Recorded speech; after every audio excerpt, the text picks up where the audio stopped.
Hello everyone, welcome back. I am filming this a tad early. It's the 20th of December, but I'm taking the plane tomorrow, going back to France, and I will be spending a lot of time with family, so I'm guessing I won't have time to sit down and film a video like this. I also have most of the books here. A few of them are in France, but most of them are with me, so I just thought it would be better to do it now. And if by chance I stumble across another of my favorites of the year, I will talk about it in a December wrap-up. This is probably my favorite video of the year, at least to watch. I think you can discover so much more literature from people's favorites, and at the same time you learn a lot about them as well. So I'm really excited to talk about these 10 books. I do have 2 runner-ups, so I'm going to start with them. The first runner-up is The Invisible Life of Addie LaRue by V.E. Schwab. We follow a woman who makes a pact with some kind of entity, and she is going to be able to live forever. But the price of that is that no one will ever remember her. The story unfolds much later in her life when someone actually does remember her. I think it tackles loneliness in a very relatable way, which is why I loved it so much. The prose is beautiful. It's a little predictable, but I found the text very moving overall. There are flaws to it that a lot of people have pointed out in the past, especially the fact that it's not very diverse. She only meets white people in her 500 years of life, so I don't know how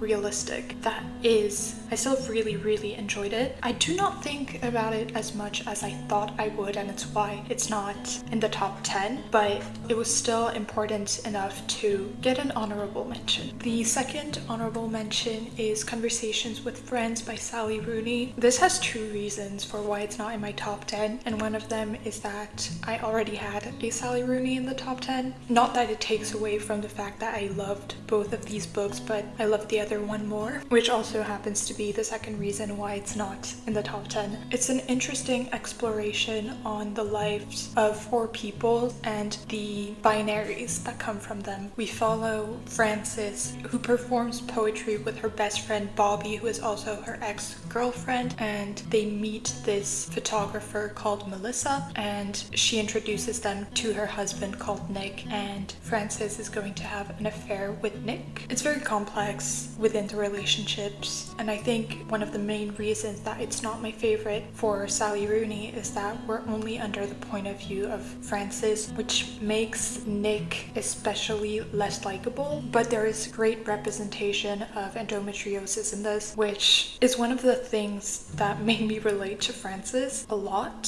So yeah. Second honorable mention. Let's now get into the top. I'm going to start with my favorite. I'm going to do it a little bit differently. My favorite book of the year was La prochaine fois que tu mordras la poussière, which translates to The Next Time You'll Bite the Dust. The reason that I'm talking about it first is not only because it's my favorite, but also because this one has not, unfortunately, been translated to English. So if you don't read French, you unfortunately can't read this. But the narrator is a popular French comedian, an artist in general. Obviously, he wrote a book, he's played in movies, TV shows. He's pretty well-rounded in the arts in general, and this is an autofiction, so it's his story with fictionalized elements to make it a narrative, and it talks about his relationship with his father, his relationship with his homosexuality, and his relationship with his depression. I've never read a book this raw and this honest. The language is almost crude at times, which can be a little shocking, especially because I was reading it in the train at some point. A lot of these passages are very blunt, so you wouldn't really want people to look over your shoulder at what you're reading, but it was insanely relatable, even though a lot of the topics don't apply to me. I don't have a difficult relationship with my father, I am not a homosexual man, but it's just a lot of thoughts that I presume most of us have, and I really liked the writing as well. I knew I would enjoy this book, it kind of caught me off guard how much I did. So if it ever gets translated into English, you will be hearing from me again, and I will demand that you read this. Next one on the list is also a French book that has not been translated. I actually have a lot of French books on this list. Almost half of them are in French, but this one is called Les Dragons, the Dragons. It is the story of a adolescent boy who has a lot of troubles with his mental health. He is very angry, and his parents put him in this house with other kids who struggle with their mental healths, and it's so beautiful, so tender. He kind of opens up again, but at the same time it's so hard to read. There's so many dark moments in the book, so much pain, and yet it is still relatable, because I think a lot of teenagers go through this kind of tough time where you're so closed off and you can't express it. It was beautiful. It's definitely a book that I want to reread again. The writing is magnificent, and I loved how it portrayed these negative thoughts, almost the depression, as dragons. The next one I don't have with me. It's in France, but it's Alone with You in the Ether by Olivia Blake. Olivia Blake is kind of my, not discovery of the year, because the first book I read of hers was last year, but I got really interested in her work this year, specifically after having read Alone with You in the Ether. And Alone with You in the Ether was a beautiful, beautiful story about love. The writing and the rhythm of the writing was so interesting. The first part of the book starts in a very theatrical way. It's written like a play, and it kind of makes sense as you continue reading. But essentially we follow two people, Regan and Aldo, both of whom are dealing with their own troubles with mental health, and they get infatuated in one another. It's a very passionate love, but at the same time their mental healths destroy them. It's definitely a book that I need to reread again and again, because the writing holds a lot. It's not necessarily complex, the language itself isn't complex, but the way that she writes her sentences is quite complex. There are monologues at times, there are explanations of science at times, because Aldo is a mathematician. There's deep conversations about love, deep conversations about art, and it was beautiful. Next on my list is 3 Summers by Margarita Liberacki. This is a book translated from Greek, I believe, but it's the story about 3 sisters. Maria, who is the boldest of the 3, she is also the oldest, experiencing new feelings about her sexuality. Then you have Infanta, who is quiet and reserved and described as the most delicate. And then Katerina, whose point of view we're under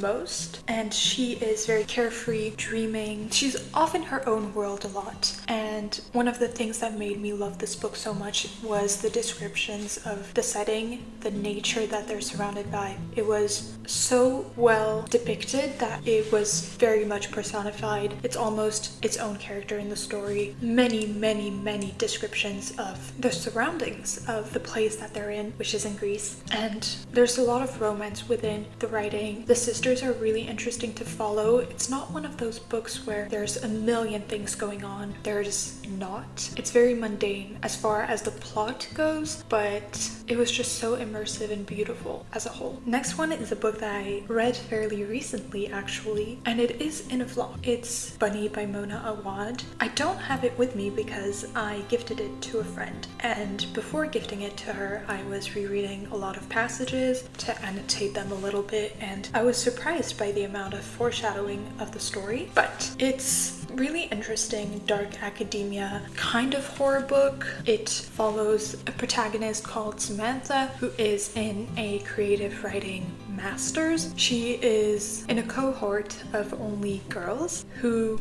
she calls the bunnies. They're 4 bunnies who are really strange in the way they act, the way they dress, the way they speak, and the way they interact with one another. And Samantha kind of gets obsessed and involved in their weird world. It's the kind of book that you finish and you want to go read people's opinions about it because you're almost just as confused as the main character. And it's one of those books that I must reread at some point fully to see all the things that I missed, because I know that I missed a lot, and to analyze it differently now that I know how it ends. The main conflict took me by complete surprise. It's not my favorite in terms of the prose, although it is very good, but I think the themes of the story were really interesting. It has a very fairy tale-esque aspect, which was also pretty fun, and I am very curious to read more Mona Awad books. Next is one of those books that I haven't had a chance to talk a lot about, but it's My Brilliant Friend by Elena Ferrante. I finished this in September, read most of it in August. It follows the lives of Linu and Leela. They're two girls who grow up in a poor neighborhood in Naples, and it's their relationship with their surrounding in Naples, but also especially their friendship.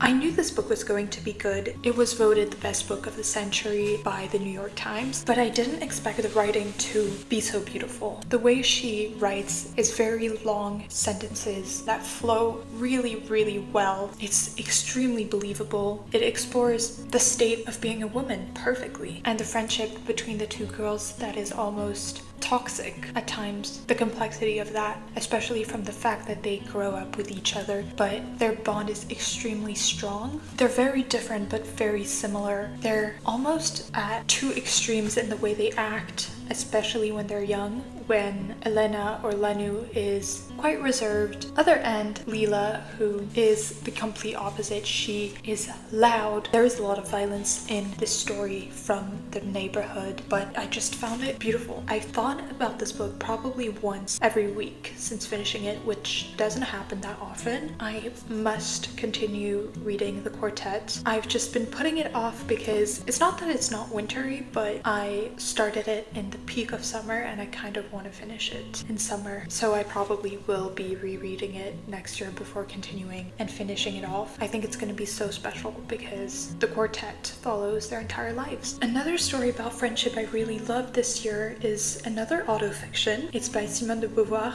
It's called Les Inséparables. It's The Inseparables in English. It's her story with her best friend called Zaza. Zaza died pretty young, but it's so interesting because you can really tell that she's kind of the birth of Simone de Beauvoir's thoughts about feminism, about womanhood. I think it was really interesting to read about this friendship and how it brought Simone to her ideas. I bought her other memoir, Memories of a Dutiful Daughter, something like that in English. It's Mémoire d'une jeune fille rangée in French. I will definitely be reading it next year. I've read passages of Le Deuxième Sexe, The Second Sex, for class, but I have never read other of her stories, but the way that she wrote this one, which was, by the way, published much later. I think it was published fairly recently because it was a piece of writing that was found pretty recently by her family. Highly recommend this one, especially if you're interested in feminist literature, but at the same time, it is just a story about friendship. It's not her most feminist text at all. I think it's a lot more subtle in its feminism. The other Sally Rooney on my list that I was mentioning earlier is of course Intermezzo. I did talk about it my last book video where I kind of expressed more of my thoughts on this, but essentially we follow two brothers, Ivan and Peter, as they navigate the passing of their father and their grief and the way that it impacts their relationships with the world and themselves. Both characters are hurting a lot, and especially for Peter, because of that he hurts others, or he thinks he does, and he makes himself suffer for it. And Ivan is a chess prodigy, so he's very intelligent, almost too intelligent. He has a little trouble connecting with people because of it. Like I was saying in the video where I talked about this, one of the main reasons that I found it incredible was the writing and the way that it changed when we were changing point of views. I also didn't mention, but we do follow the point of view of one woman who is Ivan's love interest. Her name is Margaret. And as with any Sally Rooney, you can expect difficult, complex relationships, almost morally gray going to morally wrong, but it does talk a lot about that morality and who sets the boundaries of morality, which is very interesting. There are a lot of talks about class and politics. This one has a lot of focus on philosophy as well. There's a lot of thoughts, interesting life questions. Now, I'm cheating a little bit on this one because it's Little Woman by Louisa May Alcott. I don't really need to tell you what the story of Little Woman is. I think everyone knows it, but I only read part 1 and like 2 chapters of part 2 before taking a break to read other things and going back to part 2 because it takes me a long time to read this, partly from the old English and partly from the fact that I'm taking it very slow to really absorb the entire story. I knew I was going to love this because I love the movie by Greta Gerwig. I rewatched it recently, cried my way through, and I'd never cried to it before, but having read the story, it made me very emotional. It's very tender and it's very soft and it's very comforting, honestly. I think it's a great winter read. It opens on Christmas Day, so I knew it was going to be perfect for this time. It's very cozy, very warm. There are a lot of morals to this. I don't think I see a lot of people talking about that, but almost every chapter has a moral, which is really interesting. Really enjoyed this. I think it's so interesting because even though we're mainly under Joe's point of view, we do read it from a unnamed narrator who follows all the sisters, so we do read about the other sisters' lives as well, and I think that was something pretty shocking for me, having watched the movie that is largely about Joe. It makes all the sisters all the more likable, especially for Amy, which I never hated, but I know some people don't like her, and I don't think you would dislike her if you read this book. It's also very much based on Louisa's own story. She just describes